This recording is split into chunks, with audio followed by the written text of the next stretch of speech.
নমস্কার। 2026 সালে যে সমস্ত স্টুডেন্টরা মাধ্যমিক পাস করেছো এবং উচ্চ মাধ্যমিক পাস করেছো, যে সমস্ত স্টুডেন্টরা এই 2026-এ তোমরা প্রথমত চিন্তা করছিলে যে আমাদের যে পশ্চিমবঙ্গের সবচেয়ে যে জনপ্রিয় স্কলারশিপ স্বামী বিবেকানন্দ স্কলারশিপ, সেখান থেকে যে টাকা পাওয়া যায় সেটা কি বন্ধ হয়ে যাবে? এটা কিন্তু তোমাদের ফার্স্ট একটা চিন্তা ছিল। কিন্তু আমাদের নতুন সরকার আসার ফলে আমাদের মাননীয় যে মুখ্যমন্ত্রী শুভেন্দু অধিকারী, উনি কিন্তু পরিষ্কারভাবে জানিয়ে দিয়েছেন না, স্বামী বিবেকানন্দ যে স্কলারশিপ থেকে যে টাকা পাওয়া যায় সেটা কিন্তু পাওয়া যাবে। অতএব তোমরা কিন্তু সেদিক থেকে কিন্তু নিশ্চিত হয়ে গেছো। তবে মনে রাখবে যে এই স্বামী বিবেকানন্দ মেরিট কাম স্বামী বিবেকানন্দ যে স্কলারশিপের যে লোগো ছিল, সেই লোগোর যে বাংলা ছিল সেই লোগোটা কিন্তু চেঞ্জ হয়ে গেছে। দেখবে একটা অশোক স্তম্ভ করা হয়েছে, এই একটা।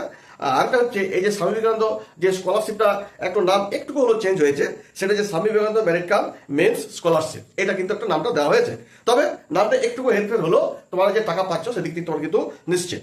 এবার বলি, তোমরা কিন্তু অনেকে চিন্তা করছো বা অনেকে আমাকে কমেন্ট সেকশনে কমেন্ট করছিলে যে স্যার আমাদের তো ঘোষণা হয়ে গেছে যে আমরা টাকা পাবো, তাহলে এই আবেদন প্রক্রিয়াটা কখন চালু হবে? দেখো, এই আবেদন প্রক্রিয়াটা চালু হওয়ার আগে কিন্তু তোমাদের কিন্তু যে কাজগুলো আগে করতে হবে সেগুলো নিয়ে আমি দু চার কথা বলবো।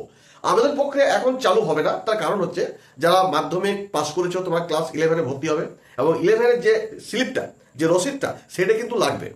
2 নম্বর হচ্ছে উচ্চ মাধ্যমিক যারা পাস করেছো তোমরাও কিন্তু কলেজে অ্যাডমিশন নেবে, অ্যাডমিশনের পর যে স্লিপটা সেটাও লাগবে। তাহলে এই যে তোমাদের ক্লাস 11-এ ভর্তি হওয়ার যে রসিদ লাগছে বা কলেজে ভর্তি হওয়ার জন্য যে রসিদ লাগবে, এইগুলো এই কলেজে ভর্তি হতে তো একটা দেরি লাগবে, সময় লাগবে।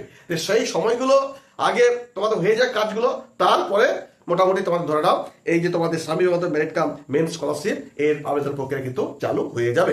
তবে সম্ভবত যেটা আমরা মনে করছি, এই আবেদন প্রক্রিয়া চালু হতে পারে মোটামুটি ধরে নাও পুজোর আগে, সেপ্টেম্বর আর বা অক্টোবর। তোমার একটা 3 মাস ধরে বলছি, যেমন ধরো August September, August September October, এই 3 মাসের মধ্যে কিন্তু তোমাদের আবেদন প্রক্রিয়া চালু হয়ে যাবে। আর তার আগে কিন্তু তোমরা অ্যাডমিশন নিয়ে নিচ্ছ এবং পড়াশোনা চালু করছো যে স্লিপে তোমাদের দরকার।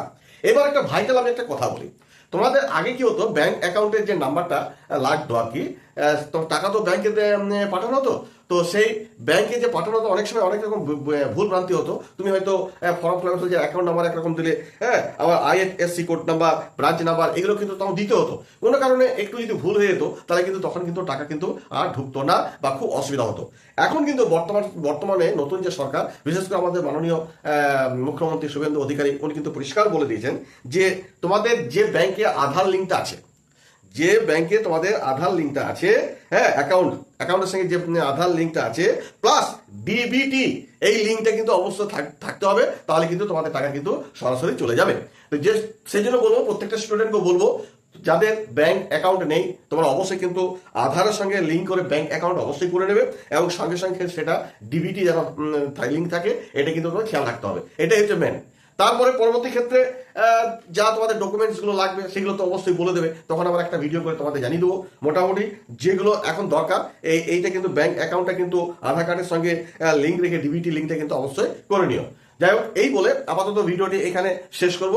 তার আগে বলি, যদি আমার ভিডিওটি একটু হলে যদি ভালো লেগে থাকে, যারা ইউটিউব থেকে দেখছো অবশ্যই কিন্তু এই চ্যানেলটিকে সাবস্ক্রাইব করে দিও, আর যারা ফেসবুক থেকে এই চ্যানেলটি আমার দেখছো অবশ্যই কিন্তু ফলো এবং লাইক করে দিও।